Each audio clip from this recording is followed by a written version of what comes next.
Hi there, it's Anya from Good Food Nutrition. So today I want to focus a little bit on cardiovascular health and sort of give you an idea of certain foods that actually have great health benefits towards cardiovascular health for both men and women as well. And especially as you are in your 40s and 50s as well, particularly for postmenopausal women, because you also are at a greater risk for cardiovascular health issues. So again, is just including some of the foods I mentioned today may actually help to support that area of health. So number one is a nice simple one as well, is boosting your intake of fruit and vegetables every day. Okay, so making sure you hit at least 5 of your fruit and vegetables every day, also including things like your legumes, which is your beans and your lentils as well. So all of these contain beneficial soluble fibre, which can help to lower cholesterol levels in the body. Okay. Number 2 is including 2 heaped dessert spoons of ground flaxseed or ground linseed as well each day. Is these foods, they can help reduce cholesterol as well, is because they are a fibre rich food as well, and they also can sort of contribute towards normalizing your blood sugar or your blood pressure levels as well each day.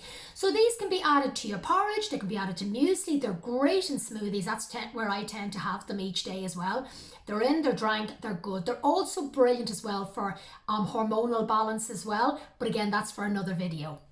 So you can also add these things as well to your baking, to things like bolognese, to stews, to curries as well. There's no end to their use. Number 3 is cooking with turmeric and cinnamon as well. Okay, cinnamon is brilliant for balancing your blood sugar levels and reducing cravings. Turmeric is fabulous for anti-inflammatory as all, but these spice compounds have a positive effect on your LDL cholesterol levels and also on regulating your blood pressure as well. The best one you can probably do is reduce or minimize to a very minimum is your processed foods and added salt foods as well. Is these foods tend to be very high in sugars and salts as well, and they can sort of contribute towards high blood pressure, particularly the amount of salts that you're finding in certain processed food products as well. Okay, they can have many other health effects as well, but as I say, is today we're just focusing on cardiovascular. Increase your consumption of things like garlic, onions, broccoli, cabbage, Brussels sprouts, those lovely leafy greens. So these foods contain sulfur, which is used by your gut bacteria in your digestive system to make hydrogen sulfide, which can help to relax the blood vessel walls and can also aid reducing that blood pressure as well. So get your leafy greens into you every day. Again, those sort of leafy greens into a smoothie with your flaxseed, and you've hit 2 of your sort of top tips ones as well. Reducing red meat to a minimum. Okay, so again, it's that high animal saturated fat as well, is just keeping that down to a minimum of maybe maximum 2 times a week as well. It should help towards your cardiovascular health as well. Now, your healthy fats, eating oily fish at least 3 times a week, and including essential fats from your plant-based fats as well, such as your nuts and seeds daily. And what this does is it gives you that great boost and increase of your omega-3 fatty acids. And your omega-3 fatty acids will help to lower your blood pressure,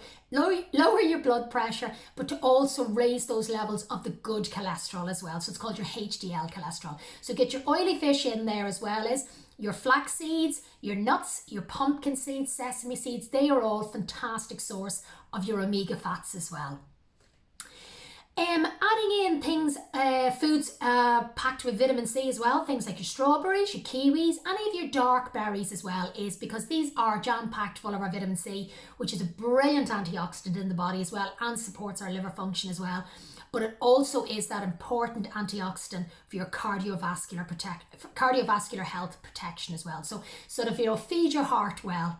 Okay, and then the last one I want to cover is aiming to eat more of those leafy greens that I spoke of as well, is and grains like your rye and your millet as well, is because these contain vitamin B3, and B3 in the B family is known to have a beneficial effect on cholesterol levels, on raising those good cholesterol levels, but also is helping to reduce down your sort of, I don't want to say your bad cholesterol, but the cholesterol we don't want as well. Okay, and obviously then the other 2 things to think about as well is you know, swapping or reducing down your caffeine intake. Swap over, if you want a little bit of caffeine, swap over to your green tea. Otherwise, implementing your herbal teas in there as well. And the other thing as well is just keeping your alcohol consumption to within the government guidelines as well. So I think it's 14 for a woman and 21 for a man as well. But even if you want to reduce it down a little bit more, is taking that out of the system is will actually contribute towards good overall health and your cardiovascular health as well. So there are my top tips for keeping a lovely heart, nice and healthy as well, and fit for throughout your life. Okay, and I'll speak to you soon.